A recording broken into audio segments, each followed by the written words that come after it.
O toque frio do gel de ultrassom no meu abdômen fez-me tremer, mas não por causa da temperatura. Deitada na marquesa de exame dentro de uma pequena sala numa clínica ginecológica em Providence, mantive os olhos fixos no teto enquanto contava as pequenas manchas amareladas nos painéis acústicos antigos, como se contar cada uma delas pudesse manter a minha mente no lugar e impedir que ela se perdesse. A doutora Lynn guiou a sonda de ultrassom suavemente pela curva da minha barriga. Seus movimentos eram lentos e deliberados. Eu estava com quase 30 semanas de gravidez, e cada consulta parecia uma caminhada por uma corda bamba esticada entre dois penhascos. De um lado, alívio. Do outro, um medo silencioso e persistente que nunca me abandonava de verdade. Tentei manter a respiração regular, mas minhas mãos estavam suadas. Ela sorriu, seus olhos se voltando para o monitor antes de voltar para mim com uma expressão suavizada. "Está tudo bem, Emily", sussurrou ela. Acenei com a cabeça, sentindo-me como se alguém tivesse acabado de me puxar para cima da superfície depois de eu ter prendido a respiração por muito tempo. Mas o alívio não era real. O tremor no meu peito não tinha parado. Não porque eu temesse que algo estivesse errado com o bebê, mas porque eu sabia que mais cedo ou mais tarde ele me encontraria. E eu não tinha ideia se isso aconteceria amanhã, no mês que vem ou bem aqui, nesta pequena sala silenciosa. Eu tinha mudado de nome, me mudado para uma cidade onde ninguém me conhecia, cortado todos do meu passado e recomeçado com uma nova identidade, Emily Walker. Mas por mais que eu tentasse, não conseguia apagar as memórias. E não conseguia apagar a mulher que eu costumava ser, ou o homem que eu amava. Nathaniel Blackwood não era um homem fácil de esquecer, especialmente quando o seu filho estava a crescer dentro de mim, pouco a pouco. Todos os dias me lembrava da primeira vez que o vi na sala de emergência em Nova York. Eu era a enfermeira do turno da noite, e ele entrou com um ferimento de bala no ombro, o sangue a manchar a camisa branca cara que usava. Ele mal falava, mas os seus olhos... Nunca esqueci aqueles olhos, frios como aço, mas com algo que me impedia de desviar o olhar. Parecia que ele tinha visto através de mim, no momento em que nos conhecemos. E numa parte selvagem e imprudente de mim, acreditei que poderia tocar o que restava de humanidade no monstro em que ele se tinha tornado. Quando descobri que estava grávida, soube que tinha de o deixar. Sem despedidas, sem explicações, apenas silêncio e desaparecimento. Porque já não vivia apenas para mim. Eu vivia para a pequena vida que crescia dentro de mim. Não podia deixar essa criança ser arrastada para a escuridão que eu vislumbrei no homem que amava. E mesmo depois de deixá-lo, ainda sentia o seu olhar nas minhas costas. Como se o amor entre nós, distorcido, ferido, impossível, ainda vivesse no ar que eu respirava. Parte de mim rezava para que ele nunca me encontrasse, mas outra parte, a parte que eu odiava admitir que existia, esperava por ele. Esperava pelo momento em que ele apareceria, esperava que ele perguntasse: "Por que não me contaste?" E eu não saberia como responder, porque que palavras poderiam explicar o terror de amar alguém enquanto fugia dessa pessoa. "O teu bebê está saudável e a crescer normalmente", disse a Dr. Lynn com uma voz suave como a brisa. Agradeci-lhe, mas não me atrevi a olhar para o ecrã. Tinha medo que, se o fizesse, visse algo dele. Um leve entalhe no queixo, um arco súbito na sobrancelha, qualquer coisa que tornasse impossível continuar a minha fuga. Se ainda estás a ouvir e esta história toca algo profundo dentro de ti, dedica um momento para subscrever o nosso canal, gostar e partilhar este vídeo para que possamos continuar a trazer-te histórias comoventes todos os dias. E se não se importar, diga-me de onde está a assistir. Deixe um comentário abaixo e diga-nos a que canto do mundo esta história chegou. Valorizamos cada linha que partilha conosco. Ao sair da clínica, as minhas mãos ainda tremiam um pouco, embora o ar outonal em Providence não estivesse particularmente frio. Puxei o meu cachecol de lã cinzento em volta do pescoço. O meu coração ainda batia acelerado depois de ouvir o som rítmico dos batimentos cardíacos do meu bebê no ecrã. Esse som é sagrado para qualquer mãe. Mas, para mim, era mais do que isso. Era um lembrete de que todas as escolhas que eu fizesse a partir de agora, não seriam mais apenas sobre mim. Desci os degraus colocando uma mão gentilmente sobre a minha barriga, tentando não deixar os meus pensamentos vagarem muito longe. Mas, como sempre, as memórias surgiram sem bater à porta, sem pedir permissão. 6 meses antes, eu ainda era Emily Jensen, uma enfermeira do turno da noite num grande hospital de Manhattan, uma mulher que levava uma vida simples e estável, até que tudo mudou depois da noite em que Nathaniel Blackwood entrou na sala de emergência. A mudança não aconteceu de uma vez, mas penetrou como uma droga. Lenta, doce, perigosa. Eu amava-o. Sei como isso parece tolo, especialmente quando o homem que eu amava era alguém sobre quem toda a cidade cochichava. A sombra por trás de grandes negócios e pessoas que desapareceram sem deixar rasto. Mas o amor não raciocina. Ele chega rápido, feroz, e quando percebi já tinha passado do ponto sem volta. Nathaniel me mostrou um mundo que eu nunca conhecera. Jantares em lugares sem nome nos mapas, promessas sussurradas de uma vida sem medo, olhos que pareciam hipnóticos e o toque suave de sua mão no meu ombro, suficiente para me fazer esquecer a realidade. Confiei nele até uma noite.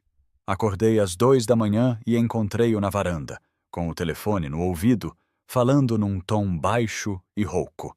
Não ouvi toda a surda conversa, apenas algumas palavras, mas foram suficientes para destruir cada pedaço de mim. A entrega deve chegar antes do amanhecer. Se ele se virar, trate-o como o de Brooklyn. Essa frase repetia-se na minha mente como uma fita quebrada, e então veio a verdade ainda mais assustadora do que isso. Eu estava grávida dele. Saí naquele mesmo dia. Não levei nada além de uma pequena mala, os meus registros médicos, e uma ecografia que nem tive tempo de colocar no meu diário. Cortei todos os laços, pedindo a um velho amigo da área jurídica para me ajudar a mudar de nome. De Emily Jensen, passei a ser Emily Walker, um nome discreto o suficiente para não chamar a atenção, familiar o suficiente para evitar suspeitas. Escolhi Providence porque era pequena, calma, e as pessoas diziam que a dor do coração partido às vezes se ameniza em lugares onde ninguém sabe quem você é. Aluguei um apartamento de 2 quartos no 3º andar de um prédio antigo. Arranjei um emprego administrativo a tempo parcial num consultório dentário, onde ninguém fazia muitas perguntas. À noite lia para o meu bebê.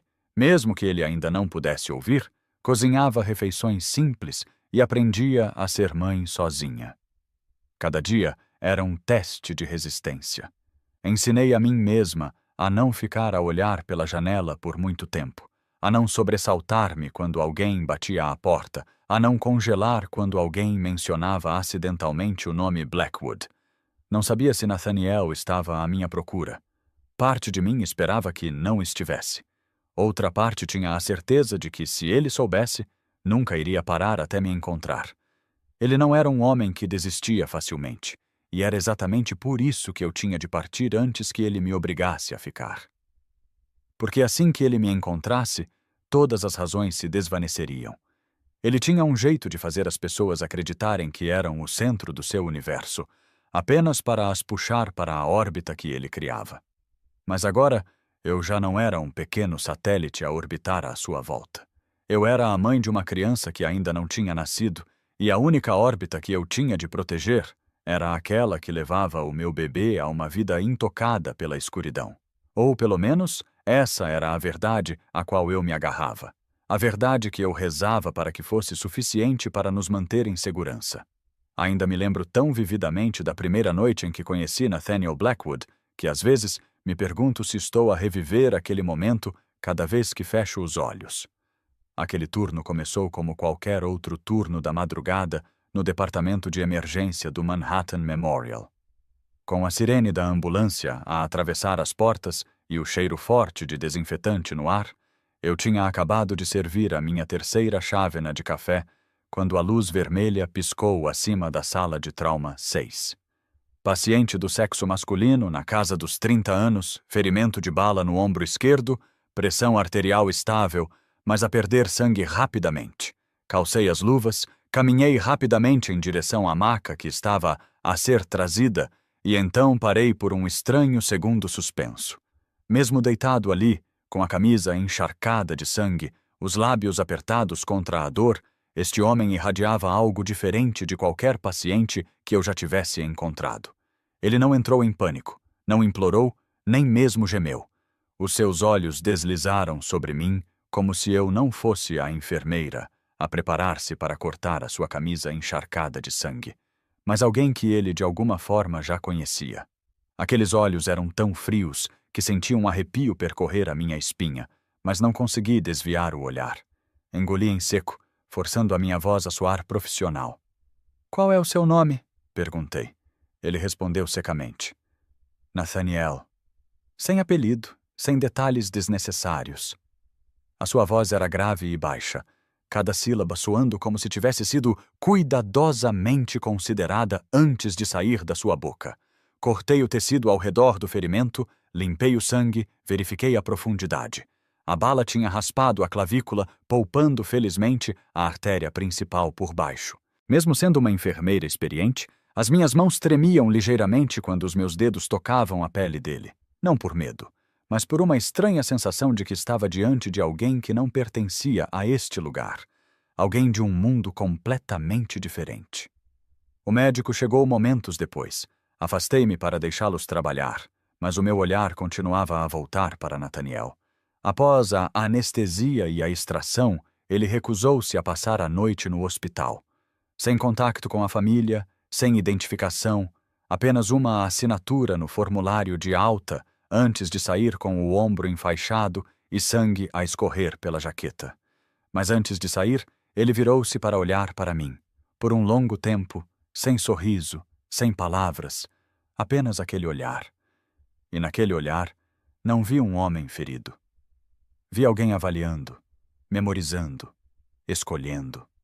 Alguns dias depois, ele voltou ao hospital, não para acompanhamento, apenas para me entregar um pequeno saco de papel contendo o café da loja que eu sempre mencionava aos meus colegas de trabalho, e um pedaço de papel dobrado com o seu número de telefone. "Caso precise de alguém para levá-la para casa depois do seu turno", disse ele antes de se afastar, como se fosse a coisa mais normal do mundo. Não liguei, pelo menos nos primeiros 3 dias. Mas na quarta noite, quando o céu se abriu e a chuva caiu forte sobre o pavimento, fiquei debaixo da marquise do hospital, à espera de um táxi que nunca chegou, e marquei o número dele, querendo ver se ele estava a falar a sério.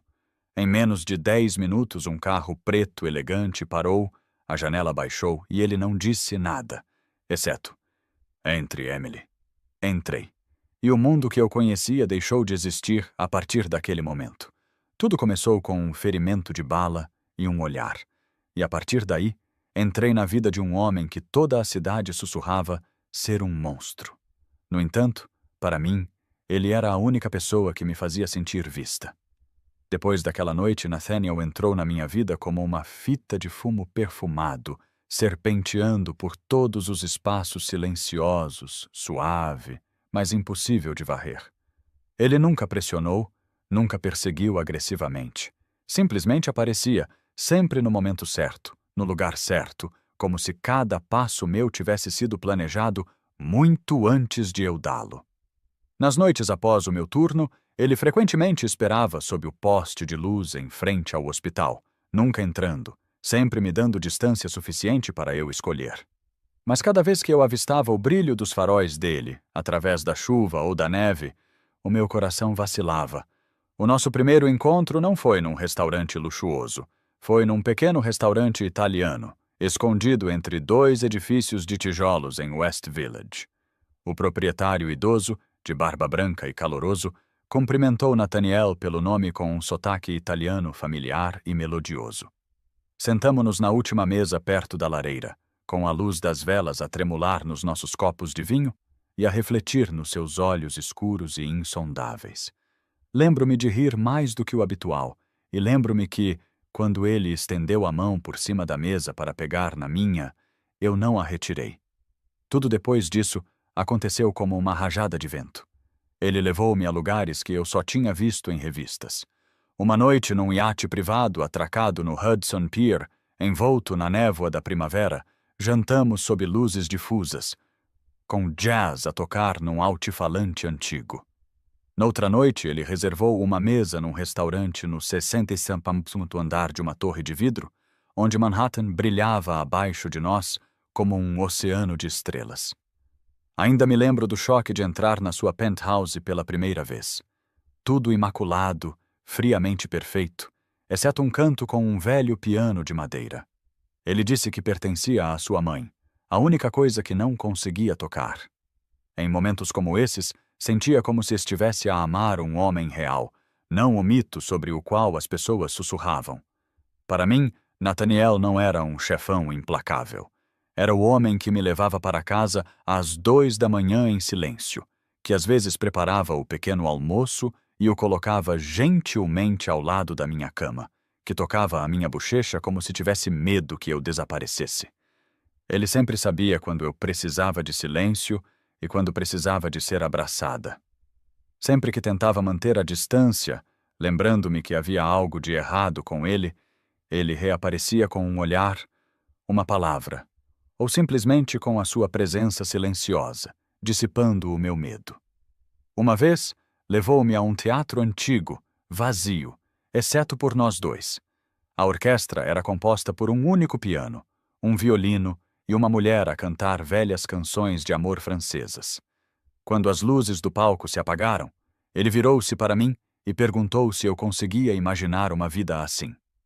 Eu acenei com a cabeça, e naquela noite soube que o amava de uma forma que nunca poderia desfazer.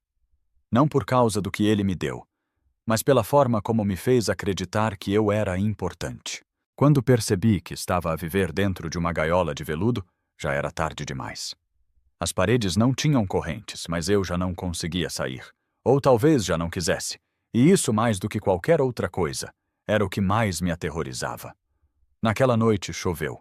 Não era a chuva forte e furiosa pela qual Manhattan era conhecida, mas uma garoa fina como névoa, persistente e assombrosa, que penetrava nos tecidos, escorria pelas molduras das portas e se agarrava à pele como à respiração. Acordei por volta das 3 da manhã com um som tão fraco que não deveria ter me acordado. Um raio de luz dourada e quente penetrava pela fresta da porta do quarto, estendendo-se pelo chão de madeira. Nathaniel não estava ao meu lado. Levantei-me, com os pés descalços frios contra o soalho, uma inquietação silenciosa apertando-me por dentro. Ao aproximar-me do escritório dele, estava prestes a chamá-lo, mas congelei. A porta estava apenas parcialmente fechada. De dentro vinha a voz dele, baixa, aguda e fria de uma forma que quase não reconheci. Era a mesma voz que me sussurrava palavras de amor todas as noites, agora desprovida de calor, transformada em algo letal. Ele estava ao telefone. Não me importa quem o apoia. Se ele me der mais um pontapé na coluna, quero a cabeça dele na mesa antes do fim de semana. Silêncio. Depois um riso seco e sem humor. Sem advogados. Apenas as pessoas certas. Traga-o para o armazém 9 na sexta-feira à noite. Sem pontas soltas. Fiquei imóvel. Aquelas palavras cortaram-me como cacos de vidro. Não ousei respirar. Por um momento, o mundo inteiro pareceu solidificar-se à minha volta, congelado e vazio, enquanto a voz dele se espalhava pela porta como um eco de alguma caverna profunda e impiedosa. Eu tinha ouvido rumores sobre Nathaniel, sobre o seu passado, os seus negócios nas sombras, os parceiros sem rosto, os acordos de aperto de mão que viviam fora da lei. Mas eu nunca tinha acreditado neles de verdade. Ou talvez nunca tivesse querido acreditar neles. Eu tinha construído na minha mente a imagem de um homem complicado a tentar mudar. Uma alma ferida a tentar sair da escuridão que outrora o moldara. Mas agora a verdade estava nua, sem disfarces, sem piedade. Ele não estava apenas ligado a esse mundo.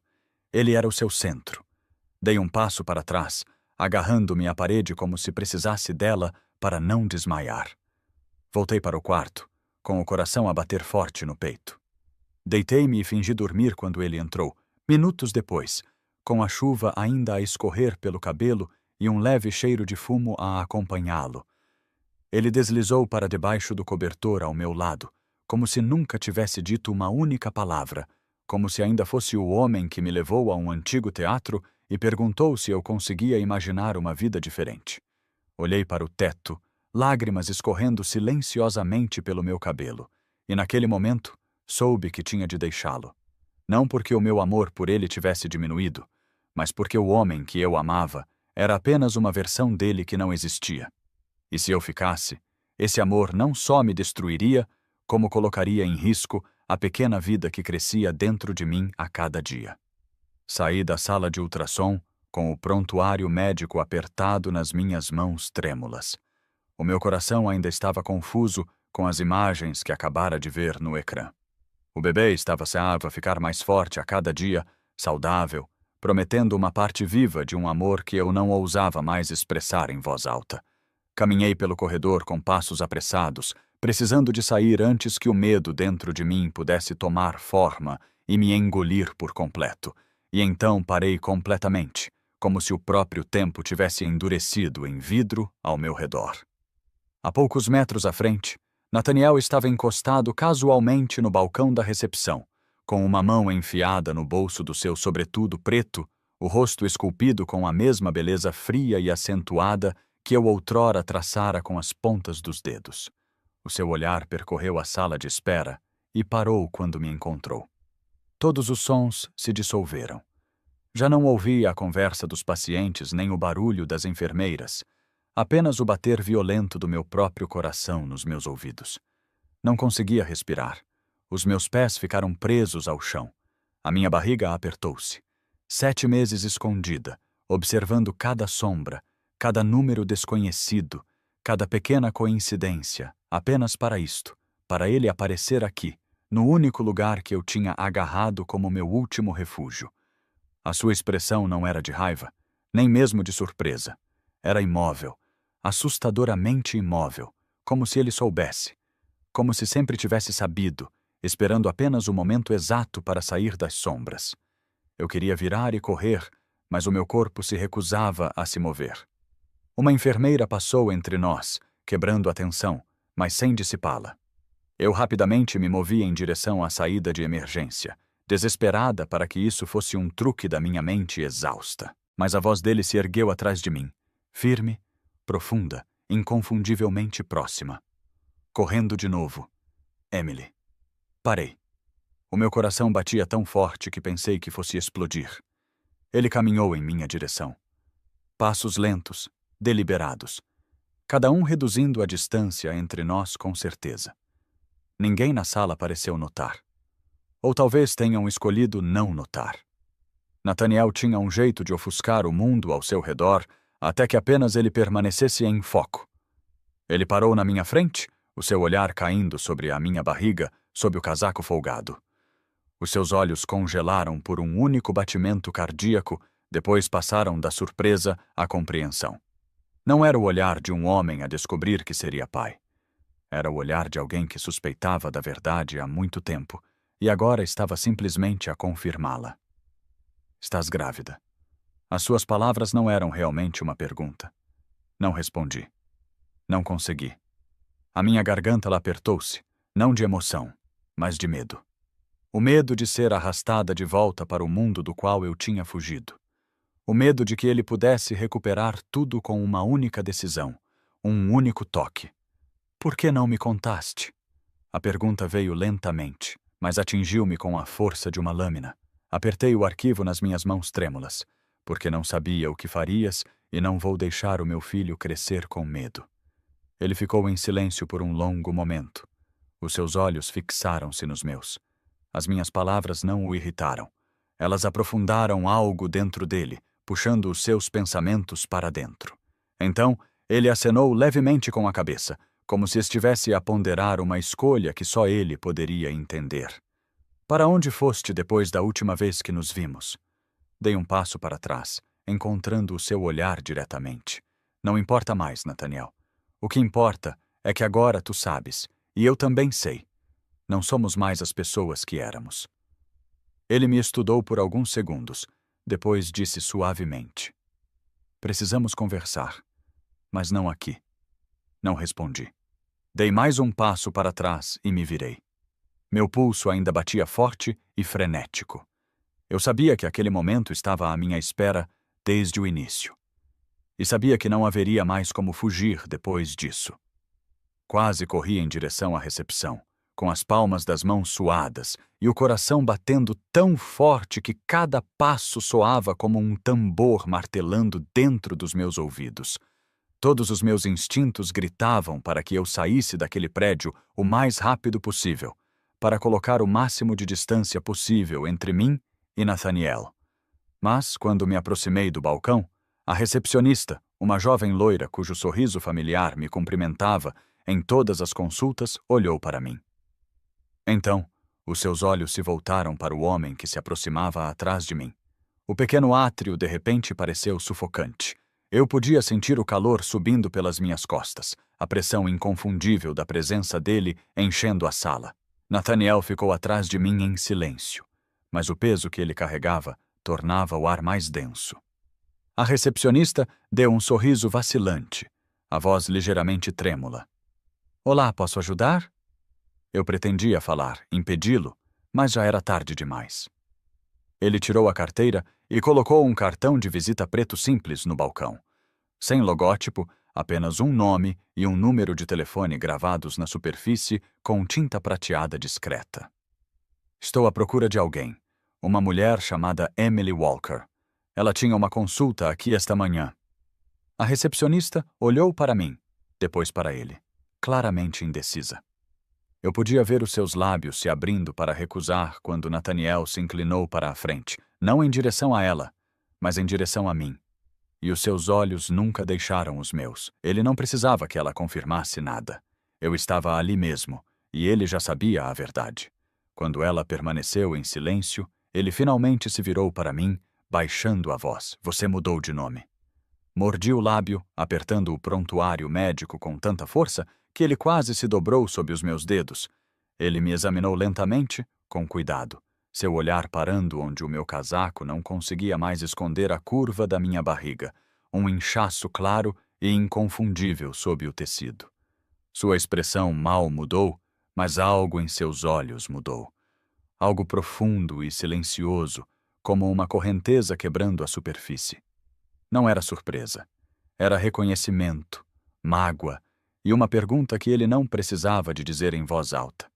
Respirei fundo, tentando manter a voz firme, embora a tenha ouvido falhar quando finalmente sussurrei. Eu não ia contar-te. Ele aproximou-se, ficando a apenas meio braço de distância de mim. A sua voz baixou para quase um sussurro. Por quê? Engoli em seco, o coração batendo forte contra as costelas. Porque eu tinha medo. Medo de quê? Ele perguntou, desta vez mais claramente, mas ainda se contendo. Olhei nos olhos que antes me faziam confiar em tudo e agora me forçavam a lutar para manter a minha posição. Medo de que, se soubesses, não me deixarias ir. Medo de que o meu filho crescesse num mundo onde tudo é decidido pela violência e pelo poder. Medo de acreditar em ti novamente. Nathaniel ficou imóvel. Pela primeira vez desde que o conhecia, ele parecia sem palavras. As frases que sempre fluíam dele como armas polidas agora estavam presas em algum lugar mais profundo, incapazes de vir à tona. Ele deu meio passo para trás, enfiou as mãos nos bolsos do casaco e baixou o olhar para o chão. Há quanto tempo? Quase 7 meses. E planeavas nunca me contar. Não respondi. O silêncio entre nós engrossou como nevoeiro, denso, envolvendo duas pessoas que já tinham sido tudo uma para a outra. A recepcionista observava-nos com preocupação. E naquele momento, percebi de repente como a minha vida privada estava exposta à vista de estranhos. Virei-me, mas antes que pudesse dar um passo à frente, Nathaniel disse baixinho. Não vim para te levar de volta. Vim para saber se estás bem. E se essa criança é minha, então tenho o direito de protegê-la. Fiquei parada, sem olhar para ele, mas meu peito inteiro se apertou. Ele não era mais o homem que eu deixei para trás, mas também não era alguém em quem eu pudesse confiar novamente. E eu sabia que esse confronto era apenas o começo de algo muito maior do que qualquer um de nós podia ver. Não me virei para ele, mas segurei o arquivo contra o peito enquanto saía da clínica. Com os meus pensamentos a girar caoticamente, Nathaniel caminhava lentamente atrás de mim, mantendo uma distância cuidadosa, não perto o suficiente para me encurralar, mas perto o suficiente para que eu pudesse senti-lo ali, sólido e inegável. A sua voz veio baixa, deliberadamente, como se fosse destinada apenas a mim. Precisamos de conversar, a sós. Virei-me para ele, ainda cautelosa. Ele não tinha mudado muito desde a última vez que o vi. Os mesmos olhos profundos, a mesma expressão controlada. Mas havia algo diferente também. Algo que eu não conseguia identificar. Acenei lentamente com a cabeça. Aqui não. Há um café a alguns quarteirões daqui. É onde costumo ir depois das consultas. É tranquilo, e sinto-me segura lá. Não dissemos nada enquanto caminhávamos. A tensão entre nós parecia uma corda esticada a ponto de se romper. O meu coração tremia, mas continuei a andar. Quando finalmente nos sentamos numa pequena mesa encostada ao canto, olhei para ele por um longo tempo antes de falar. Se vamos conversar, então precisa ficar claro desde o início. Não vou voltar. Não estou a pedir perdão. Não estou a tentar reconstruir nada do que éramos. Ele acenou com a cabeça, ouvindo em silêncio. Vieste porque precisavas de respostas, e agora tens-as. Mas se queres estar presente em qualquer parte da vida desta criança, terás de aceitar as minhas condições. Não vou deixar a minha filha ser arrastada para o teu mundo. Sem armas, sem homens a vigiar, sem violência, sem telefonemas tarde da noite que me fazem saltar de medo. Se queres realmente ser pai, terás de mudar. Não por mim, pela criança. Os seus olhos suavizaram-se, passando de aço frio para algo solene, quase ferido. Ele não discutiu, não se defendeu. Apenas ficou sentado, em silêncio, ponderando cada palavra. Então, ele acenou com a cabeça. Não prometeu mudar da noite para o dia, mas queria um começo, uma oportunidade de provar o seu valor. Olhei para ele, sem saber se já podia acreditar nele, mas plenamente consciente de que, não importa para onde eu fugisse, a verdade me seguiria. E a sua presença, quer eu a aceitasse ou não, fazia parte do sangue dentro da vida que crescia dentro de mim. Só uma vez, sussurrei. Se ultrapassares qualquer um desses limites, eu desaparecerei. E desta vez, nunca me encontrarás. Ele disse apenas uma frase. Então não me dês motivos para falhar. Depois daquele encontro no café, eu esperava não ver Nathaniel por um longo tempo, ou que qualquer interação futura acontecesse estritamente nos meus termos. Mas apenas 3 dias depois, vi o seu carro familiar estacionado a menos de meio quarteirão do apartamento que eu alugava. No início, um arrepio frio percorreu-me o corpo. Pensei que ele estivesse a vigiar-me novamente, impondo-se na minha vida sem permissão, mas quando subi as escadas, vi um homem alto de fato preto parado à minha porta, com os olhos a examinar o corredor. Ele acenou educadamente e apresentou-se como Mason, designado para garantir a minha segurança e a segurança do bebê. Quase o empurrei por instinto, mas antes que pudesse reagir, o meu telefone tocou. Nathaniel. A sua voz estava calma, natural. Ele disse que sabia que eu não queria vigilância ou controlo. Mas durante a sua pesquisa, ele tinha encontrado alguns nomes questionáveis a perguntar por mim. Ele não especificou quem ou como sabia, mas não precisava. O seu mundo, quer eu gostasse ou não, ainda estava à minha porta. E por causa do bebê, eu não podia me dar ao luxo de ser imprudente. Relutantemente, permiti que Mason ficasse apenas à noite e apenas no corredor. Nathaniel não apareceu imediatamente. Ele deixou as coisas acalmarem. Alguns dias depois, encontrei uma almofada de gravidez à minha porta, do tipo caro que eu nunca me permiti considerar. No dia seguinte, um aquecedor de biberões, depois óleo para estrias e, por fim, um tapete de yoga pré-natal. Sem bilhetes, sem mensagens, mas eu sabia exatamente de quem eram. No fim de semana, sinalizei para Mason permitir que Nathaniel subisse, mas apenas para conversar. Ele chegou numa tarde de domingo leve e chuvosa, sem carro, sem seguranças. Trazia apenas um pequeno saco de papel com croissants da padaria francesa que eu adorava em Manhattan. Ele não entrou. Ficou no corredor enquanto conversávamos. Não revisitamos o passado. Em vez disso, conversamos sobre como eu estava a dormir, com que frequência o bebê chutava, se eu ainda conseguia deitar de costas sem perder o fôlego e se o médico tinha dito alguma coisa nova. A sua voz era calma, sem pressa, sem fingimento. Apenas um homem a tentar aprender a caminhar ao lado de um mundo que ele havia ferido. Esses encontros tranquilos começaram a acontecer regularmente. Alguns dias, ele simplesmente caminhava comigo pelo pequeno parque do bairro.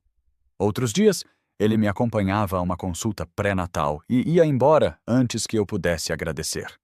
Eu não queria admitir, mas uma pequena parte de mim se sentia mais segura sabendo que ele estava por perto. Uma parte pequena, mas inegável. Tudo se desenrolou rapidamente, mas sem o ruído do nosso passado. Algo em Nathaniel tinha mudado. Ou talvez fosse apenas a forma como ele se mostrava. Ele mantinha distância, nunca entrando na minha casa, a menos que eu permitisse. Mas a sua persistência lentamente baixou a minha guarda. Eu ainda não estava pronta para perdoá-lo, muito menos confiar nele novamente. Mas comecei a acreditar que ele realmente queria ser pai. Não como um homem poderoso impondo a sua vontade. Mas da forma mais humana, ele sabia como. E às vezes isso era suficiente para me fazer dar um pequeno passo em direção a ele. Mesmo com o meu coração a tremer ao lembrar-me de tudo o que tínhamos sobrevivido. Quando o 8º mês começou, percebi que a presença de Nathaniel já não me deixava tensa como antes. Ele já não era a sombra silenciosa que observava à distância. Não era mais o homem que me mantinha acordada à noite com o medo a apertar-me o peito. Ele tornou-se a pessoa que batia à minha porta todos os sábados de manhã com um batido nutritivo para grávidas. Aquele que esperava silenciosamente no corredor após cada consulta pré-natal.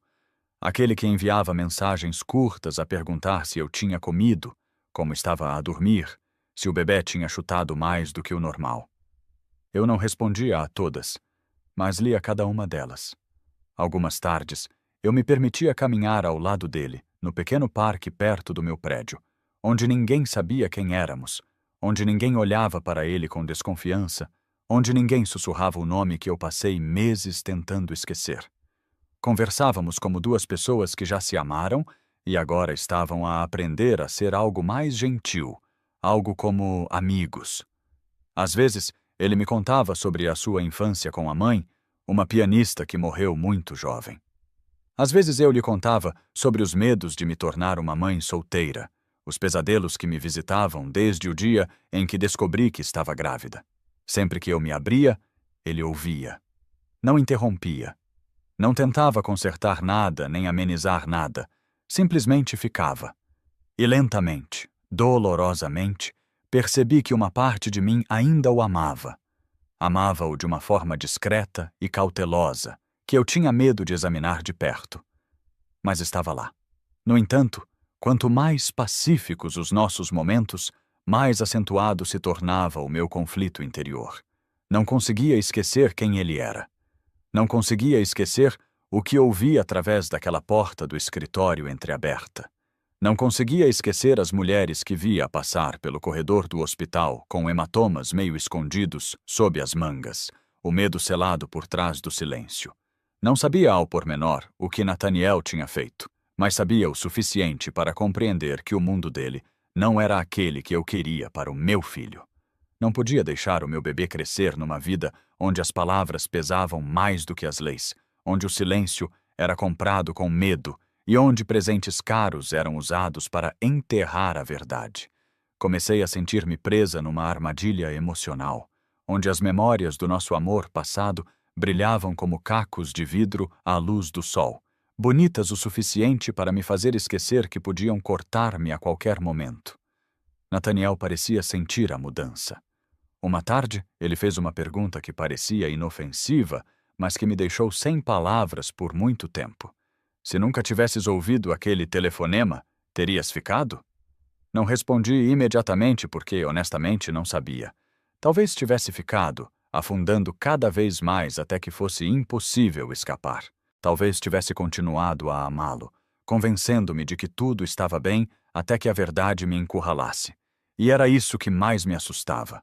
Não tinha medo que o Nathaniel me magoasse. Tinha medo de me magoar a mim mesma por ainda o amar. Ficamos sentados juntos por muito tempo depois disso, sem dizer nada. Não precisávamos de palavras porque ambos entendíamos que o que existia entre nós não tinha desaparecido. Estava apenas enterrado sob camadas de dúvida, dor e verdades pesadas demais para ignorar. E comecei a perceber que, se quiséssemos seguir em frente, teríamos que enfrentar não apenas um ao outro, mas a escuridão dentro de nós mesmos. Mônica apareceu numa tarde no início do inverno, quando o céu estava baixo e cinzento e o ar frio penetrava pelas janelas, por mais que eu as fechasse com força. Nathaniel chegou mais tarde do que o habitual naquele dia, mas não veio sozinho. A mulher ao lado dele parecia ter cerca de 30 anos. Alta, cabelo castanho curto, vestida de forma simples, mas movendo-se com uma precisão nítida. Os seus olhos acompanhavam cada pequeno movimento que eu fazia. Nathaniel apresentou-a como Mônica, a pessoa que substituiria temporariamente Mason como minha segurança pessoal. Eu podia sentir o profissionalismo em cada um dos seus gestos, mas também estava claro que ela não era apenas uma guarda-costas. Mônica não se parecia com os homens que antes acompanhavam Nathaniel. Ela não era silenciosa. Ela não era ameaçadora. Mas observava com uma perspicácia que me fazia sentir exposta, como se pudesse ver através de mim. Ela começou a aparecer todos os dias, exatamente às 8 horas da manhã, sentando-se no café no andar de baixo ou andando de um lado para o outro na calçada em frente, nunca se intrometendo, mas sempre perto o suficiente para intervir. No início, achei isso sufocante.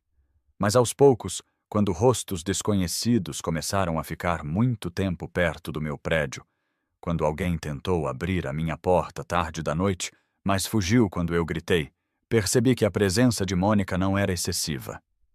Era necessária. Uma noite, enquanto Nathaniel caminhava comigo, finalmente perguntei diretamente o que estava a acontecer. Ele ficou em silêncio por um longo tempo antes de falar. Damien fugiu da prisão. Essas palavras fizeram o meu coração parar. Eu nunca tinha conhecido Damien, mas o seu nome não era desconhecido. Quando eu morava com Nathaniel, ouvia esse nome ser sussurrado durante chamadas telefônicas abruptamente encerradas, via-o em fotografias guardadas em arquivos que ele nunca deixava abertos. Damien era um antigo parceiro, ou mais precisamente um antigo inimigo, um homem que já havia feito parte do conselho de uma organização da qual Nathaniel agora tentava se livrar. Eles tinham trabalhado juntos até se voltarem um contra o outro após uma operação fracassada da qual ninguém jamais falava. Nathaniel nunca explicou, mas seus olhos, sempre que aquele nome surgia, me diziam o suficiente. Damien não era apenas uma ameaça para ele. Ele era uma ameaça para qualquer pessoa que já tivesse sido próxima dele, incluindo eu, incluindo a criança dentro de mim. Mônica esclareceu mais tarde. Damien já havia jurado eliminar tudo o que enfraquecesse Nathaniel, e agora ele sabia sobre mim. Ela não explicou como, mas isso já não importava. O que importava era que, no momento em que voltei à órbita de Nathaniel, tornei-me a fraqueza mais óbvia que ele tinha. Mônica começou a treinar-me em sobrevivência básica, como reconhecer quando alguém estava a seguir-me, o que fazer se fosse forçada a entrar num carro, os meus novos códigos de porta, números de emergência. Cada sessão era um lembrete de que eu já não vivia num mundo normal. Eu tinha tentado fugir de Nathaniel, tentado construir uma nova vida, acreditado que a distância, um novo nome e uma cidade tranquila seriam suficientes. Mas quando aquele mundo finalmente me alcançou, não bateu, derrubou todas as barreiras que eu tinha construído. Nathaniel começou a ficar mais tempo cada vez que me visitava, sem dizer nada sobre Damien, mas carregando tensão em cada olhar, cada movimento. Eu sabia que ele estava a planear algo. Talvez uma retirada, talvez uma retaliação. Mas o que mais me assustava não era o seu plano. Era o facto de ele ter parado de me proteger dele. De alguma forma, eu estava a entrar mais uma vez num mundo do qual tinha arriscado tudo para escapar. E desta vez, eu não estava sozinha. Uma pequena vida crescia dentro de mim a cada dia, e eu não sabia mais se teria forças para proteger meu filho de tudo o que estava por vir. Comecei a ver tudo à minha volta com outros olhos. Cada som desconhecido no corredor, cada pessoa que passava pela janela do café, cada carro que permanecia demasiado tempo em frente ao edifício, fazia com que os meus sentidos se aguçassem. A Mônica assegurou-me que as coisas ainda estavam sob controle, mas eu já não conseguia acalmar a sensação de que tudo estava lentamente a ultrapassar os limites que tínhamos tentado estabelecer. Não contei ao Nathaniel, porque sabia que ele iria reforçar a segurança novamente, adicionar mais pessoas, construir a mesma jaula da qual eu havia lutado tão desesperadamente para escapar. Mas dentro de mim, o medo já havia se enraizado. Eu me assustava sempre que alguém batia à porta à noite, mesmo quando era apenas um entregador na porta errada. Comecei a imaginar situações em que eu não reagiria rápido o suficiente. Momentos em que estaria sozinha, pequenas janelas de vulnerabilidade em que poderia esquecer-me de trancar a porta 2 vezes. A minha mente enchia-se de todas as coisas terríveis que poderiam acontecer ao meu filho. E quanto mais pensava, mais percebia que estava a perder o controle de tudo o que tinha lutado para construir. Damien poderia aparecer a qualquer momento, de qualquer forma, e com apenas uma pequena abertura, eu poderia perder tudo. Eu observava Nathaniel falar ao telefone com aquela voz profunda, comedida e perigosa, seus olhos afiados como aço, e me perguntava se ele realmente acreditava que poderia nos proteger ou se estava simplesmente tentando manter o mundo unido por tempo suficiente para impedir que ele desmoronasse. Porque se nem mesmo Nathaniel podia prometer segurança, em quem eu poderia confiar? E, em algum lugar no recanto mais silencioso do meu coração, comecei a questionar se ficar perto dele ainda era a escolha mais segura para o meu filho. Naquela tarde, o céu escureceu, e uma neve leve caiu como giz em pó, cobrindo o para-brisa com uma camada fina e leitosa. Mônica estava a levar-me para casa depois da minha consulta de rotina. Tudo parecia normal até eu notar a frequência com que ela olhava pelo espelho retrovisor. No início, não dei muita importância, mas os intervalos entre os seus olhares ficaram mais curtos. Os seus olhos alertas e o silêncio pesado que enchia o carro fizeram a minha nuca arrepiar. Quando perguntei o que havia de errado, ela não respondeu imediatamente. Apenas me disse para apertar o cinto de segurança. Naquele momento, meu coração pareceu parar. Mônica disse que um carro nos seguia desde que saímos do estacionamento da clínica. Não estava perto o suficiente para alarmar alguém, mas também não estava distante o suficiente para desaparecer. Ela não sabia quem estava a conduzi-lo, mas os seus instintos, apurados por anos de experiência no campo, diziam-lhe que não era coincidência. Virei-me e olhei para trás. Um carro cinzento, vidros escuros, sem matrícula dianteira. Em qualquer dia normal, talvez eu tivesse ignorado. Mas agora, com o nome de Damon Cross pairando sobre nós como uma espada suspensa, cada sinal parecia um alarme. Mônica não demorou muito para confirmar a sua suspeita.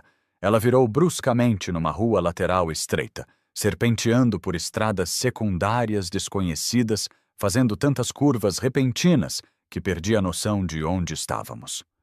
Após quase 10 minutos mudando de direção, ela finalmente parou num conjunto de casas antigas de tijolos, escondidas no meio de um bairro tranquilo e esquecido. Ela virou-se para mim com uma expressão firme, mas severa. Aquele era o esconderijo, um dos apartamentos de emergência preparados para situações exatamente como esta. As minhas pernas tremiam quando entrei, mesmo que Mônica insistisse que ninguém tinha conseguido nos seguir. O apartamento era pequeno e vazio, mobiliado apenas com o essencial, impecável, mas sem nenhum traço de vida pessoal. Parecia um cenário de teatro para alguém que precisava desaparecer. Sentei-me no sofá rígido, coloquei as mãos na barriga e senti o bebê se mexer suavemente sob os meus dedos. A sensação trouxe lágrimas aos meus olhos. não de medo, mas de exaustão. Eu tinha fugido, tinha mudado de nome, tinha tentado construir uma vida normal. No entanto, a sombra de Nathaniel e tudo o que estava ligado a ele ainda me encontrou. Mônica percorreu o apartamento, verificando fechaduras, janelas, o sistema de alarme. Ela falou pouco, apenas deixou uma pequena arma na gaveta e avisou-me para não abrir a porta para ninguém além dela ou de Nathaniel. Quando perguntei se ele sabia onde eu estava, ela acenou com a cabeça. Ele não viria imediatamente. Fazer isso chamaria muita atenção. Mas ele já tinha ativado o nível mais alto de proteção. Olhei à minha volta, sentindo-me como uma criatura escondida numa floresta escura, oculta, mas caçada, sem saber o que me esperava lá fora. Parte de mim sentia alívio por saber que o meu filho estava mais seguro por enquanto. Mas outra parte sofria com a constatação de que eu já não tinha escolhas, apenas o instinto de continuar a fugir. E desta vez, não estava a fugir por mim. Estava a correr por uma vida que ainda não compreendia o mundo, mas que já tinha sido lançada nele com medo e passos trêmulos. Perto da meia-noite, ouvi 3 batidas leves, uma pausa e mais 2. O sinal exato da Mônica. O meu coração apertou-se dolorosamente. Aproximei-me silenciosamente da porta e espreitei pelo óculo. Nathaniel estava ali sozinho, sem guardas, sem carro de luxo à espera lá fora. O seu casaco cinzento estava molhado pela chuva miúda, o cabelo despenteado e, embora os olhos parecessem cansados, ainda mantinham o foco nítido que parecia nunca o abandonar. Abri a porta. Ele entrou, fechando-a atrás de si, enchendo o pequeno apartamento com um ar tão tenso que parecia que tinha trazido a tempestade consigo. Não o cumprimentei, nem lhe ofereci um lugar para se sentar. Simplesmente ficamos ali, frente a frente, por alguns longos segundos que se estenderam como um filme em câmara lenta. Ele quebrou o silêncio. Disse que o lugar já não era seguro, que apesar das raízes evasivas, havia sinais de que Damian tinha seguido o rasto. Ele não tinha aparecido pessoalmente, mas as sombras que enviou estavam a aproximar-se. Nathaniel disse que Mônica tinha encontrado um dispositivo de escuta perto da clínica que eu frequentava, e embora não pudessem ter a certeza de que era para mim, ele não estava disposto a arriscar a May. Então, ele disse que queria levar-me para Boston, para uma das suas casas particulares nos arredores, protegida por um sistema de segurança independente, longe do centro da cidade e sem ligações diretas à sua antiga organização. Abanei a cabeça imediatamente. Não, eu não queria voltar para aquela cidade, para aquela vida, para o lugar onde eu antes acreditava estar segura, apenas para fugir no escuro com o coração partido e uma criança ainda a formar-se dentro de mim. Nathaniel não discutiu, não implorou, não ordenou. Ele simplesmente olhou para mim com a quietude de um lago no inverno. Então, ele disse uma frase que silenciou tudo. Se ficares aqui e algo acontecer, nunca me perdoarei. Virei-me, mordendo o lábio com força suficiente para sentir o gosto de sangue. Não queria dar-lhe o controlo novamente. Não queria voltar a um lugar impregnado de memórias tão belas quanto devastadoras, mas não podia negar o que pulsava por baixo da minha resistência. O medo. Todas as noites, dormia com a mão sobre a barriga, como se esse toque pudesse proteger o meu filho de tudo o que nos perseguia. Perguntei-lhe se tinha a certeza de que a casa era segura. Ele acenou com a cabeça. Tinha sido a casa da sua mãe quando ela era jovem, agora completamente renovada. Ninguém da sua vida antiga sabia dela. Sem documentos, sem rastro digital, apenas os poucos em quem ele mais confiava sabiam da sua existência, e a Mônica iria acompanhar-nos. Olhei para ele por um longo tempo antes de exalar, como se estivesse a render-me não a ele, mas a uma verdade da qual eu não podia mais fugir.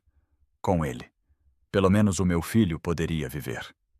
Acenei com a cabeça lentamente, relutante. Mas honestamente Nathaniel não disse mais nada. Ele aproximou-se e levantou a mão como se fosse tocar o meu ombro, mas parou no meio do caminho. Os seus olhos diziam mais do que qualquer coisa que ele pudesse ter dito. Não é vitória, mas gratidão. Na manhã seguinte, quando o carro saiu da rua estreita, onde o esconderijo ficava entre prédios cinzentos, observei pelo espelho retrovisor enquanto os últimos vestígios da minha antiga vida desapareciam na neblina. Eu sabia que assim que voltasse para Boston, nada seria como antes. E dessa vez, todas as minhas escolhas não seriam por mim, mas pela pequena e frágil vida que crescia cada vez mais forte dentro de mim. A viagem demorou quase 2 horas por estradas secundárias sinuosas para garantir que não fôssemos seguidos desde o esconderijo temporário até aos arredores ocidentais de Boston. Decorreu em silêncio quase total. A Mônica sentou-se no banco da frente, com os olhos fixos na estrada à sua frente, enquanto eu me sentei atrás, com uma mão pousada levemente na minha barriga e a outra pressionada contra a janela fria, enquanto a paisagem passava como um filme que eu não estava realmente a ver. Nathaniel estava sentado ao meu lado, perto o suficiente para que eu pudesse ouvir o ritmo constante da sua respiração, mas ainda assim mantendo-se à distância, como se tivesse medo de que qualquer pequeno gesto de familiaridade pudesse fazer com que eu me afastasse completamente. Não conseguia identificar o sentimento exato que se agitava dentro de mim. Era pesado e conflituoso, duas correntes opostas que se entrelaçavam. Sentia-me grata por ele ter arranjado um lugar seguro, grata por o que ele estava a fazer, agora não ser mais apenas um conjunto de promessas vagas, mas uma ação tangível. E, no entanto, algures por baixo dessa gratidão, uma velha brasa de raiva ainda ardia, do tipo que queimava desde a noite em que descobri a verdade sobre o homem que ele realmente era. Eu já sonhara com uma família com ele. Já imaginara manhãs em que nós três tomávamos café da manhã numa cozinha ensolarada, o som do riso de uma criança ecoando por uma casa banhada por uma luz quente. Mas agora, mesmo enquanto partilhávamos um carro rumo ao que poderia ser um futuro mais seguro, eu compreendia com dolorosa clareza que as memórias que carregávamos não se encaixavam mais como antes. Nathaniel não falou durante a maior parte da viagem. Apenas uma vez, quando o carro parou para abastecer, ele virou-se para perguntar se eu estava com fome, se queria alguma coisa. Abanei a cabeça. Foi um gesto simples, mas carregado de tudo o que eu não conseguia expressar. Não estava com fome, mas também não estava à vontade. Não queria comida, mas também não queria uma guerra silenciosa. Simplesmente não estava preparada. Quando o carro finalmente virou para a estrada pavimentada com pedras que levava à casa, vi uma casa de 2 andares com revestimento cinza-branco, uma varanda ampla e uma fileira de árvores nuas que me diziam que ela havia resistido a muitos invernos rigorosos. Nada extravagante, sem guardas visíveis, sem sistemas de segurança ostensivos. Apenas uma quietude tão profunda que quase parecia desorientadora. Mônica levou a bagagem para dentro primeiro, deixando-me e Nathaniel parados sob o brilho que se espalhava pelas vidraças da porta da frente. Ele abriu a porta, mas não entrou. Em vez disso, virou-se para mim e disse com uma voz baixa e áspera que se eu precisasse de espaço, ele ficaria no quarto de hóspedes nos fundos da casa, completamente separado. Ele não interferiria, a menos que eu o chamasse. Eu não falei nada. Apenas acenei com a cabeça. Não porque o perdão tivesse chegado, mas porque estava a aprender a sobreviver ao lado do homem que um dia amei e que, talvez, em alguma parte enterrada de mim, ainda amava. Entramos juntos, 2 estranhos carregando uma história comum, e uma criança prestes a chegar a este mundo.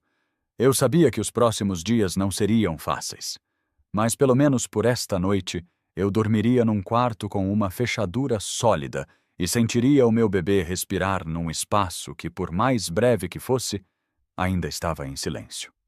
Uma noite, enquanto eu estava sentada na sala, dobrando silenciosamente as roupinhas de recém-nascido que Mônica me ajudara a comprar, Nathaniel entrou, com os olhos sombrios, o rosto tenso com o peso de uma ligação telefônica que durara demais. Sentou-se à minha frente, ficou em silêncio por um momento e depois disse-me claramente que Damien estava a preparar algo. Não um ataque impulsivo, mas uma sequência deliberada de movimentos, sutis, calculados, direcionados diretamente para o ponto mais fraco das defesas de Nathaniel. Ele disse que havia sinais de que Damien tinha começado a recuperar territórios antigos, recrutando antigos jogadores neutros, até mesmo contactando algumas pessoas da organização de Nathaniel, tentando-as a mudar de lado. Homens que ele acreditava terem se afastado daquele mundo. Quando perguntei o que ele pretendia fazer, Nathaniel olhou para mim por um longo tempo antes de me dizer que estava no processo de tornar todas as partes do seu império legítimas. Os restaurantes, os imóveis, a empresa de transportes, tudo estava a ser transferido para empresas limpas e transparentes, sob a supervisão de uma equipa jurídica independente.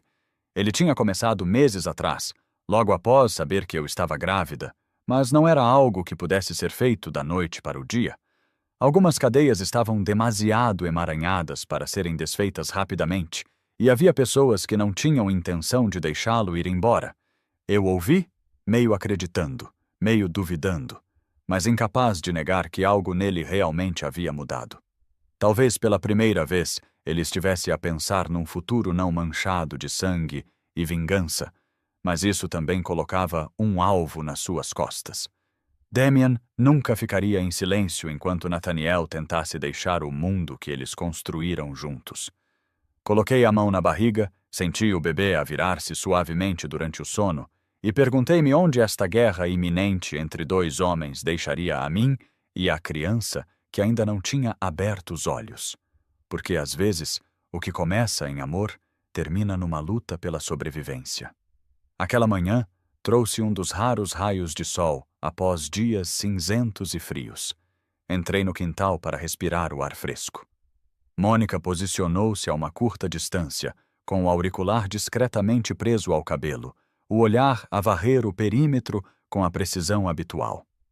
Eu estava a regar as jovens plantas de lavanda que tínhamos acabado de plantar quando um pequeno barulho veio do lado esquerdo da cerca, tão fraco que quase não o notei, mas alto o suficiente para Mônica se virar instantaneamente. Tudo o que aconteceu a seguir desenrolou-se com a velocidade de uma cena tirada de um rolo frenético e distorcido. Dois homens vestidos com roupas escuras surgiram do nada. Um deles agarrou o meu braço, puxando-me com tanta força que eu tropecei para a frente, instintivamente protegendo a minha barriga. Mônica gritou, disparando um tiro de aviso para o ar. O estrondo da bala atravessou o meu crânio como uma onda de choque, mas o homem que me arrastava recusou-se a soltar o meu braço. Ele pressionou um pano sujo que cheirava a gasolina sobre a minha boca, puxando-me para trás enquanto eu lutava impotente. Cada grito abafado preso no terror e na dor. A minha mente encheu-se de sangue e pânico ao pensar no bebê, aquele corpo frágil dentro de mim que ainda nem tinha dado o seu primeiro suspiro. Mônica avançou, disparando novamente. O tiro atingiu a perna do homem, fazendo-o gritar e finalmente soltar-me. Eu desabei na relva úmida, ofegante. Mas antes que eu pudesse recompor-me, outro braço envolveu o meu tronco, arrastando-me novamente. Ouvi o rugido de um motor em frente à casa, portas a bater, gritos, um caos de passos e palavrões. E então, a voz de Nathaniel cortou tudo como um trovão. Não lhe toquem! Um tiro explodiu perto e aterrorizante. Mônica gritou o meu nome enquanto corria. A minha visão ficou embaçada quando fui empurrada em direção a um carro que esperava perto do portão. Mas assim que a porta se abriu, uma figura se lançou para dentro, puxando-me para trás com força brutal. Nathaniel. Ele envolveu-me nos seus braços como se largar-me significasse perder-me para sempre. Outro agressor avançou, mas antes que pudesse tocar-me, outro tiro soou. Mônica derrubou-o sem hesitar. Nathaniel puxou-me para dentro de casa, batendo todas as portas e trancando-as com força por dentro. Eu não conseguia formar palavras. O meu coração batia tão forte que senti uma dor lancinante nas costelas.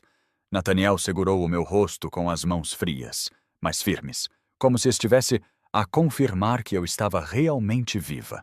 Ele perguntou se eu estava ferida, se sentia dor em algum lugar, se o bebê tinha se mexido. Eu só conseguia acenar com a cabeça enquanto lágrimas escorriam pelo meu rosto. Damien não apareceu. Ele não precisava. Um punhado de lacaios era suficiente para envenenar o ar com medo e para nos lembrar o quão perto ele estava. Nathaniel bateu na parede com o punho assim que confirmou que eu estava segura. A raiva e o desamparo agitavam-no como fogo. Mônica já gritava ordens no rádio, ativando todos os protocolos de emergência. Ninguém dizia em voz alta, mas todos sabíamos que o tempo estava a esgotar-se. A frágil segurança em que eu acreditava estava a desmoronar-se, frágil como vidro fino numa tempestade. Nos braços de Nathaniel, pela primeira vez em semanas, senti não apenas medo, mas uma fúria crescente, não contra ele, mas contra tudo que ameaçava a pequena vida informe que eu carregava há tantos meses. Naquele momento, fiz uma promessa silenciosa.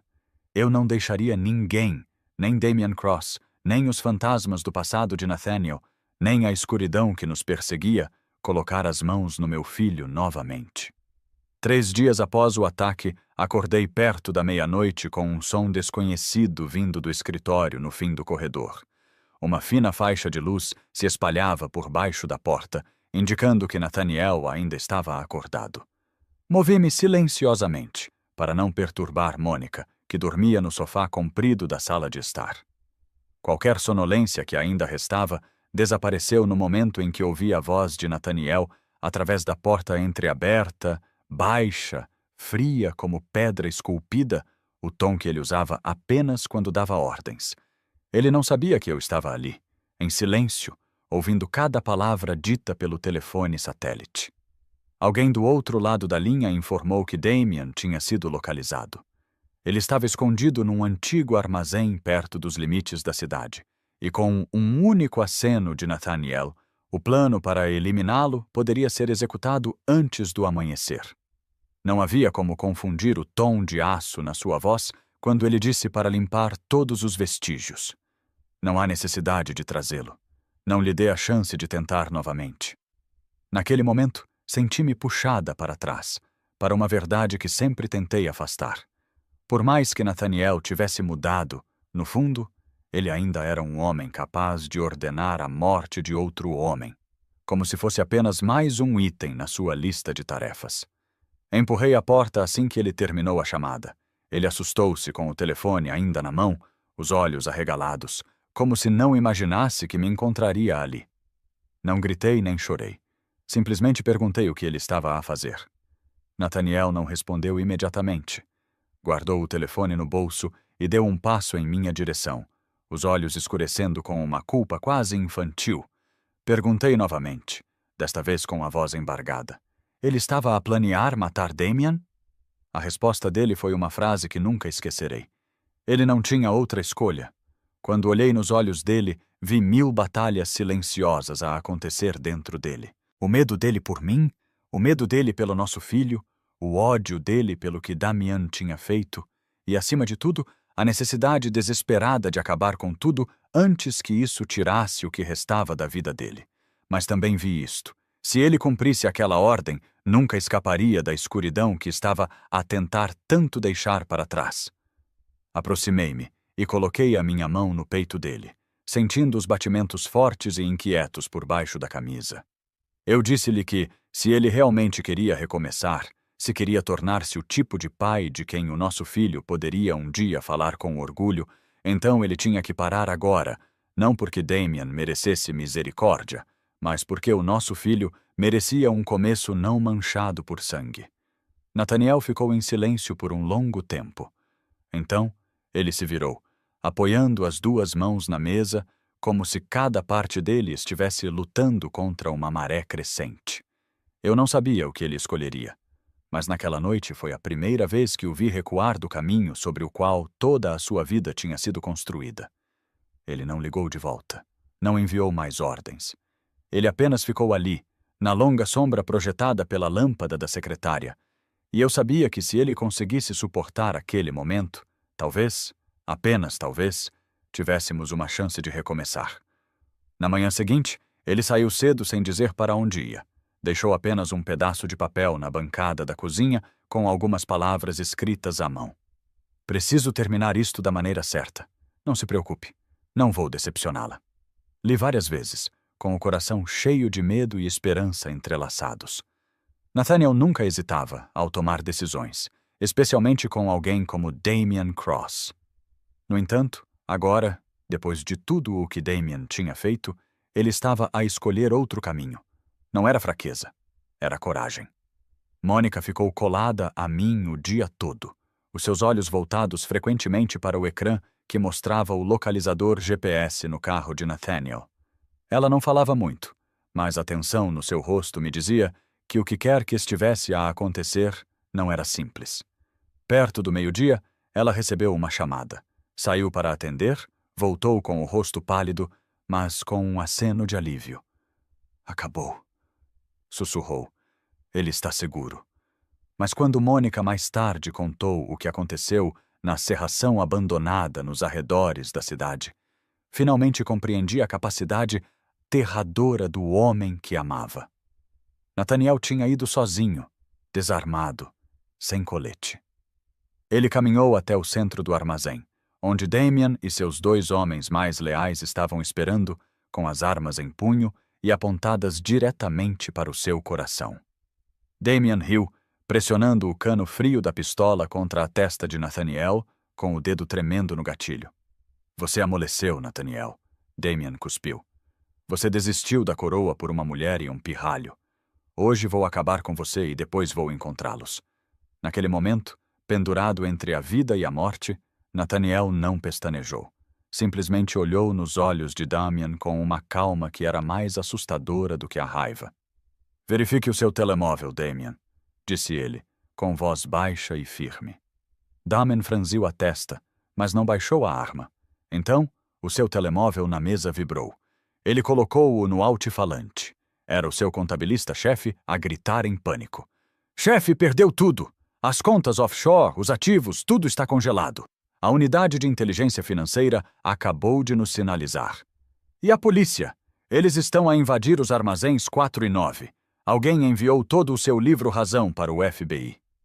O telemóvel escorregou da mão de Damian, estilhaçando-se no betão. Nathaniel deu um passo à frente, pressionando o peito contra o cano da arma, forçando Damian a recuar. Enquanto você estava ocupado a perseguir a minha esposa, eu comprei a sua lealdade. Não vim aqui para te matar, Damian. A morte é fácil demais. Vim para te deixar na miséria, caçado e sem teto. Nathaniel se inclinou, sussurrando o veredicto final. As sirenes chegarão em 3 minutos. Podes puxar o gatilho e morrer comigo, ou fugir agora e viver como um rato pelo resto da tua vida. Escolhe. Damian abaixou a arma, sua arrogância se transformando em puro terror. Ele olhou para Nathaniel, depois para a porta e, finalmente, virou-se e correu, desaparecendo na floresta como um cão espancado. Quando Nathaniel voltou no final da tarde, ele entrou na cozinha com poeira no casaco. Ele não disse uma palavra, apenas tirou uma única bala não utilizada do bolso, a que Damian havia colocado na câmara, e a jogou no lixo. Ele não vai voltar, disse ele baixinho. Corri para ele, enterrando o rosto no seu peito, soluçando. Ele não tinha escolhido a violência. Ele tinha escolhido a inteligência para desmantelar o monstro, protegendo-nos sem manchar as mãos com sangue novamente. Naquela noite, quando tudo parecia ter se acalmado e o vento do lado de fora da varanda tinha se transformado num leve murmúrio de inverno, sentei-me em frente a Nathaniel na sala de estar, aquecendo as mãos em torno de uma caneca de cerâmica. Ele estava sentado em silêncio, a dureza nos seus olhos suavizada após dias de tensão. Mas eu sabia que havia mais uma verdade que precisava ser dita. Eu disse-lhe que via mudança nele, que sentia o seu esforço e sabia que nada disso tinha sido fácil. Mas eu não podia viver suspensa entre a confiança e o medo. Não podia trazer o nosso filho a um mundo onde a incerteza pairava sobre cada respiração. Eu disse a ele que precisava de um compromisso. Não em palavras, mas em um ato final. Dei a ele 2 semanas. 2 semanas para terminar tudo, cortar completamente o passado, legalizar o que ainda estava emaranhado e provar que ele havia saído completamente das sombras.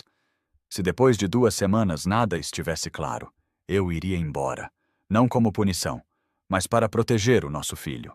Sem raiva, sem culpa, Apenas a escolha que uma mãe faz pela vida que está prestes a trazer ao mundo. Nathaniel não protestou. Ele apenas acenou com a cabeça, com os olhos mais tristes do que eu jamais tinha visto. Mas naquela tristeza não havia desespero. Havia determinação. Naquele único aceno de cabeça, vi um homem parado no limiar final entre quem ele tinha sido e quem ele esperava se tornar. E eu sabia que, se ele realmente pretendia ficar conosco, aquelas 2 semanas significariam tudo. Naquela noite começou a cair uma chuva suave, cada gota batendo suavemente no telhado da varanda, como o tic-tac de um relógio, contando o tempo para algo inevitável. Eu não conseguia dormir. O meu corpo estava pesado e a contração começou como um leve aperto na parte inferior da minha barriga. Ao raiar do dia, era como se alguém estivesse a traçar uma linha fina sob a minha pele, que se tornava mais nítida, mais profunda e mais insistente a cada hora que passava. Nathaniel deitou-se ao meu lado, com uma mão apoiando as minhas costas e a outra envolvendo os meus dedos, como se soltar por um momento fosse permitir que tudo saísse do controle. Ele falou muito pouco, apenas me observando com uma mistura de preocupação e determinação. E eu sabia que ele estava a contar as minhas respirações, a contar os minutos, vigiando a fronteira entre a vida e o milagre silencioso que estava por chegar. Quando a minha bolsa rebentou, a Mônica já estava preparada. Levou-nos ao hospital mais próximo sem fazer uma única pergunta. Tudo se desenrolou numa névoa de dor e sons abafados de máquinas. Lembro-me das luzes do teto, fortes e ofuscantes, das ordens secas do médico e da mão do Nathaniel a segurar a minha, sem nunca afrouxar, mesmo com o suor a escorrer pelo seu rosto. Gritei quando a dor atingiu o auge, sentindo como se todo o meu corpo estivesse a partir-se em pedaços. Mas em meio ao caos ainda ouvia o seu sussurro no meu ouvido. Cada palavra trêmula, mas firme como uma pedra em uma tempestade. Você está indo muito bem. Estou aqui. Não vou a lugar nenhum.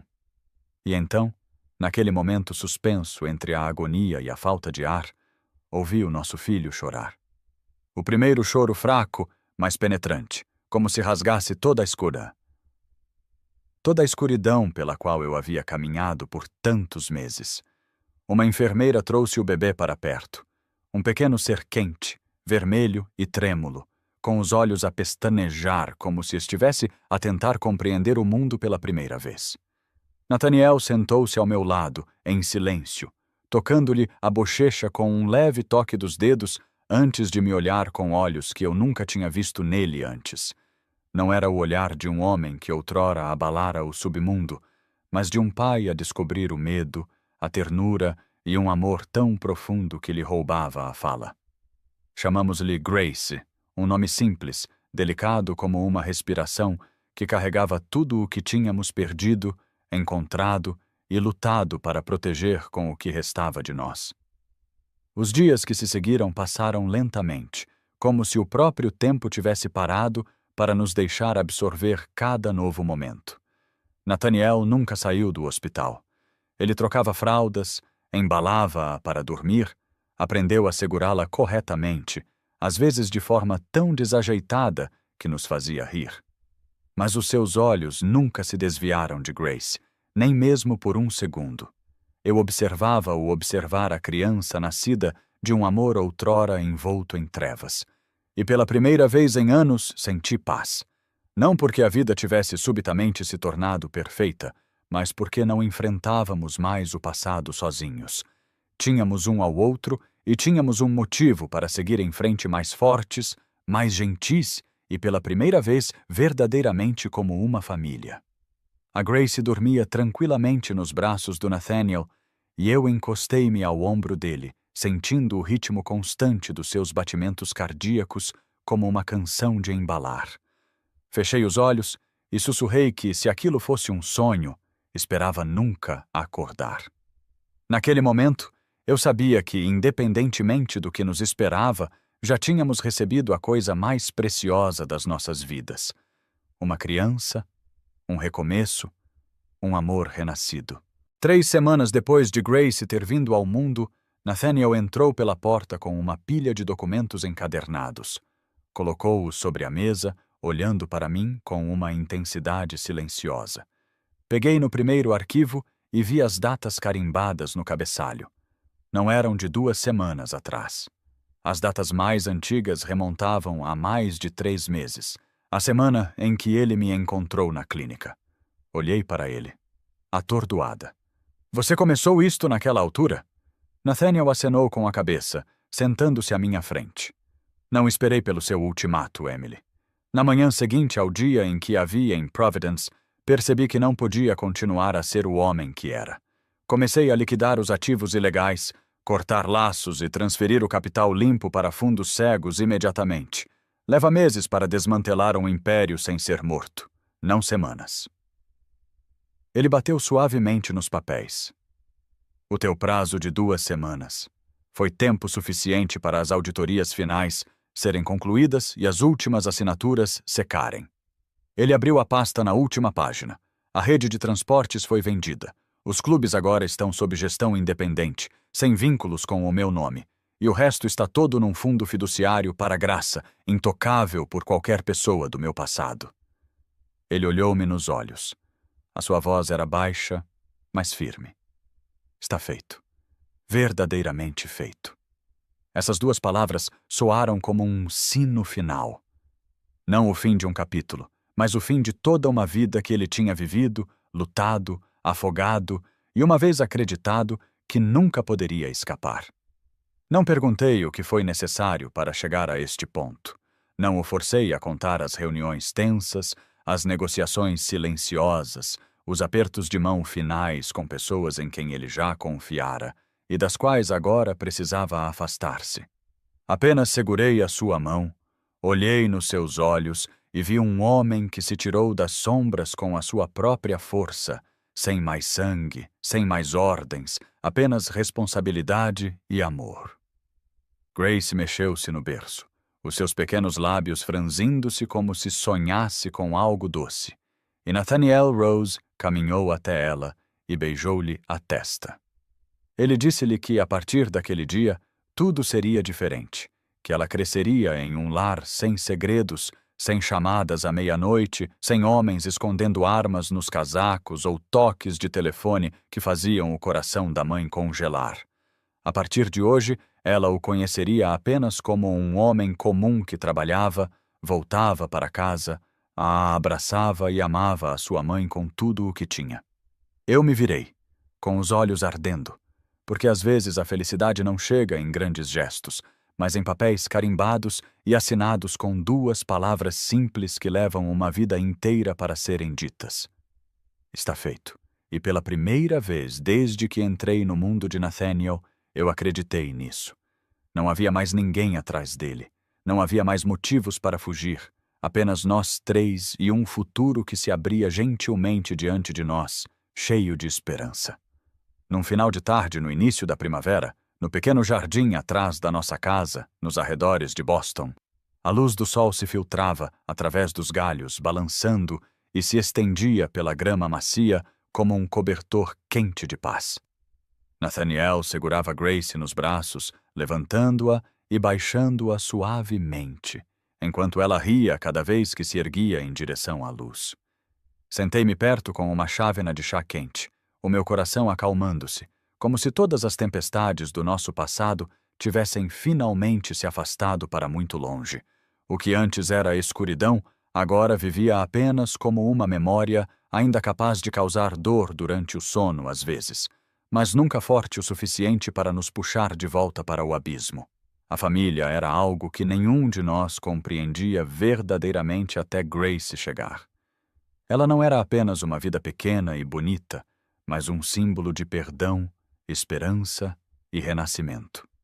Olhando para Nathaniel agora, ninguém reconheceria o homem que outrora viveu num mundo de poder e perigo.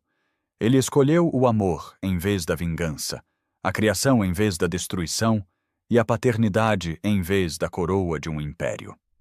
A nossa história não é perfeita.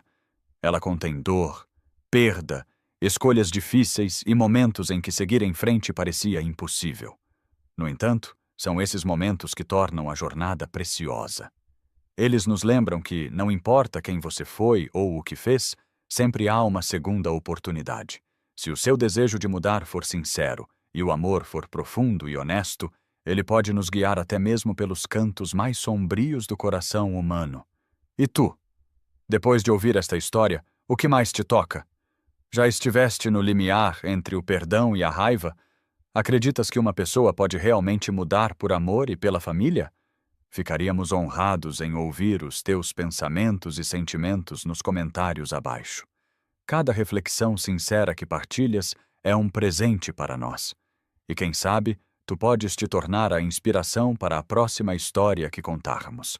Se esta história o tocou, não se esqueça de se inscrever no nosso canal, clicar em Gosto e partilhá-la para ajudar a espalhar mensagens mais significativas para a comunidade.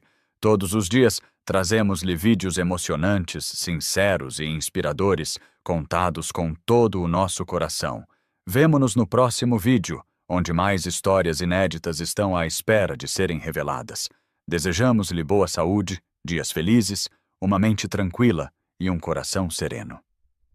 Adeus e até breve!